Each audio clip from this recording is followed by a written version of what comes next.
Hello friends, അസ്സലാമു അലൈക്കും. പുതിയൊരു വീഡിയോയിലേക്ക് ഏവർക്കും സ്വാഗതം. ഇന്നത്തെ വീഡിയോ നിങ്ങൾ തംബ്നെയിലിൽ കണ്ട പോലെ സ്മെല്ലില്ലാതെ എങ്ങനെ ഫാമിംഗ് ചെയ്യാം എന്നതിനെക്കുറിച്ചാണ്. ഈ പോൾട്രി ഫാമിങ്ങിൽ ഏറ്റവും കൂടുതൽ വെല്ലുവിളി നേരിടുന്ന ഒരു പ്രശ്നമാണ് വേസ്റ്റ് മാനേജ്മെൻറ്റ്. സാധാരണ ലിറ്റർ സിസ്റ്റത്തിൽ വളർത്തിയാലും കേജ് സിസ്റ്റത്തിൽ വളർത്തിയാലും സ്മെല്ല് ഭയങ്കര പ്രശ്നം തന്നെയാണല്ലോ അല്ലേ. ഈ ഒറ്റ കാരണം കൊണ്ടാണ് ഇന്ന് കോഴി വളർത്തലിൽ നിന്നും ആൾക്കാർ പിന്തിരിഞ്ഞ് നിൽക്കുന്നതും. അങ്ങനെ സ്മെല്ലടിക്കുന്നത് എന്തുകൊണ്ടാണെന്ന് വെച്ചാൽ ലിറ്ററിൽ നനവ് വരുമ്പോഴും വെള്ളം താഴോട്ട് ഊർന്നു പോകാതിരിക്കുകയും അതുപോലെ കാഷ്ടത്തിൽ ജലാംശം കൂടി അത് മലിനമായി പുഴുക്കൾ ഉണ്ടാവുകയൊക്കെ ചെയ്യുമ്പോഴാണ് ഈ സ്മെല്ല് ഉണ്ടാവുന്നത്.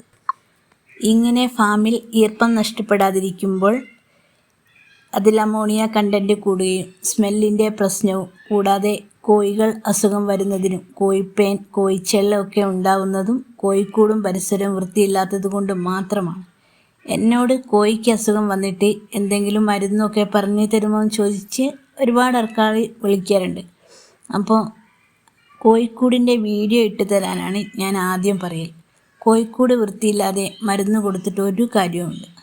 കൂടാതെ ഇങ്ങനെ സ്മെല്ലടിക്കുമ്പോൾ പാമ്പും ചേരയും പെരിച്ചാഴി ഉടുമ്പ് എന്നീ ജീവികളുടെ ശല്യം ഉണ്ടാവുകയും ചെയ്യുന്നു. അപ്പോൾ കൂടും പരിസരവും നന്നായിട്ട് വൃത്തിയായിട്ട് സൂക്ഷിക്കുകയാണെങ്കിൽ ദുർഗന്ധം പാടെ നമുക്ക് ഇല്ലാതാക്കാം. ഇതിനു വേണ്ടി ഞാൻ ചെയ്യുന്ന കുറച്ച് കാര്യങ്ങളാണ് ഈ വീഡിയോയിൽ. അപ്പോൾ വീഡിയോയിലേക്ക് പോവാം.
എൻ്റെ ഫാം വൃത്തിയായിട്ട് സൂക്ഷിക്കാൻ ഞാൻ ചെയ്യുന്ന ഒന്നാമത്തെ കാര്യം എന്താണെന്ന് വെച്ചാൽ മാസത്തിൽ ഒരു തവണ സ്മെല്ലില്ലെങ്കിലും കൂട് ക്ലീൻ ചെയ്യും. അതിന് ലിറ്ററായിട്ട് ഉപയോഗിക്കുന്നത് ചിപ്പിലിപ്പൊടിയാണ്, അതായത് മരപ്പൊടി. 1 രൂപ പോലും ചിലവില്ലാതെ ഫർണിച്ചർ വർക്ക് നടക്കുന്നിടത്തുനിന്ന് വളരെ ഈസി ആയിട്ട് ഇത് നമുക്ക് കിട്ടും. അവരിത് ഒഴിവാക്കാൻ നിൽക്കുന്നൊരു സാധനമാണല്ലോ. മഴക്കാലത്ത് ആണെങ്കിൽ കൂട് മാസത്തിൽ ഒരു തവണ വൃത്തിയാക്കിയാൽ മതിയാവില്ല, 15 ദിവസം കൂടുമ്പോൾ വൃത്തിയാക്കണം. ഈ ചിപ്പിലിപ്പൊടി ഇടുന്നത് കൊണ്ടുള്ള ഗുണം എന്താണെന്ന് വെച്ചാൽ കോഴിക്കാഷ്ടത്തിൻ്റെയും മറ്റും ഈർപ്പം നിലനിൽക്കാതെ ഡ്രൈ ആയിട്ടിരിക്കാനും അതുപോലെ ഉണങ്ങി വാരി ചാക്കിലാക്കാനും സൂക്ഷിക്കാനൊക്കെ നമുക്ക് എളുപ്പമായിരിക്കും. അതുപോലെ ഒരു ബാഡ് സ്മെല്ലും ഉണ്ടാവില്ല. ഇതെൻ്റെ അനുഭവമാണ്. കൂടിൻ്റെ തറഭാഗം സിമൻറ്റ് ഇടാതിരിക്കുന്നതാണ് ഏറ്റവും നല്ലത്. കോൺക്രീറ്റ് ഇടുമ്പോൾ ഒരിക്കലും വെള്ളം വലിഞ്ഞു പോവില്ല. നേരെ മറിച്ച് മണ്ണാണെങ്കിൽ ഈർപ്പം ഒരു പരിധി വരെ വലിച്ചെടുക്കും. പിന്നെ ഞാൻ ചെയ്യുന്ന മറ്റൊരു കാര്യം എന്താണെന്ന് വെച്ചാൽ കുമ്മായപ്പൊടി വിതറലാണ്. അതായത് നീറ്റിക്കക്ക പൊടിച്ചതില്ലേ, അത് വിതറൽ. അതും വളരെ തുച്ഛമായിട്ടുള്ള വിലയിൽ ഷോപ്പുകളിലും വളം വിൽക്കുന്ന കടകളിലുമൊക്കെ നമുക്ക് കിട്ടും. ഈ പൊടിയാണ് നമ്മൾ കാൽസ്യം ഡെഫിഷ്യൻസി മൂലമുണ്ടാകുന്ന പ്രശ്നങ്ങൾക്കൊക്കെ വെള്ളത്തിൽ കലക്കിയിട്ട് ആ വെള്ളത്തിൻ്റെ മുകളിലുള്ള വെള്ളം മാത്രം എടുത്ത് കൊടുക്കുന്നത്. അപ്പോൾ കാൽസ്യം കുറവ് മൂലം ഉണ്ടാകുന്ന എല്ലാ പ്രശ്നങ്ങൾക്കും ഇതൊരു പരിഹാരമാണ് ഈ വെള്ളം കൊടുക്കുന്നത്. ഞാൻ എത്രയോ വീഡിയോയിൽ ഈ കാര്യം പറഞ്ഞിട്ടുണ്ട്. അപ്പോൾ ഈ കുമ്മായപ്പൊടി കൂട് നന്നായി ക്ലീൻ ചെയ്ത് മരപ്പൊടി ഇട്ട് കൊടുക്കുന്നതിന് മുമ്പായിട്ട് ഈ ചാരവും കുമ്മായപ്പൊടിയും മിക്സ് ചെയ്ത് നന്നായിട്ട് വിതറി കൊടുക്കുക. അതിൻ്റെ മുകളിലായിട്ടാണ് മരപ്പൊടി ഇടേണ്ടത്. ഇങ്ങനെ ചെയ്യുന്നത് കൊണ്ട് കൂട് നന്നായിട്ട് അണുവിമുക്തമാകാനും പിന്നെ ഈച്ച, കൊതുക്, മറ്റ് ജീവികളൊന്നുമില്ലാതെ നല്ല വൃത്തിയായിട്ട് സ്മെല്ലടിക്കാതെ കോഴിനെ വളർത്താൻ നമുക്ക് പറ്റും.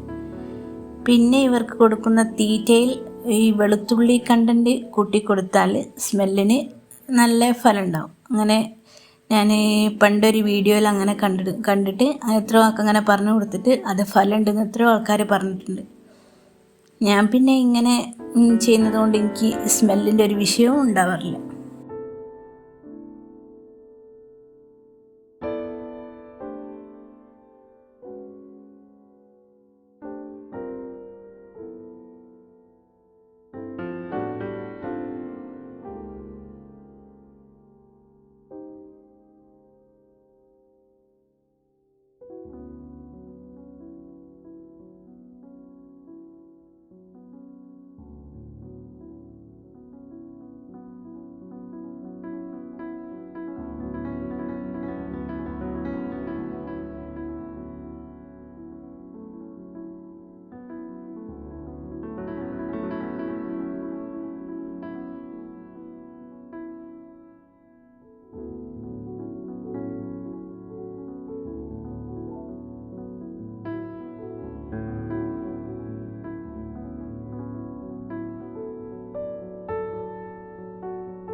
അപ്പോൾ ഇന്നത്തെ വീഡിയോ കോഴി വളർത്തുന്നവർക്കൊക്കെ വളരെ ഉപകാരപ്പെടുന്ന ഒരു വീഡിയോ ആണ്.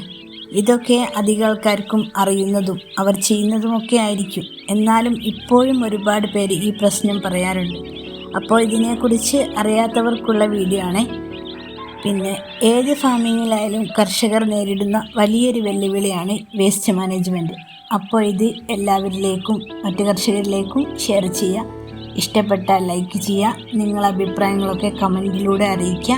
അപ്പോൾ അടുത്തൊരു ഇൻഫോർമേറ്റീവ് ആയിട്ടുള്ള വീഡിയോ ആയിട്ട് വരുന്നത് വരെ താങ്ക് യു ഫോർ വാച്ചിങ്.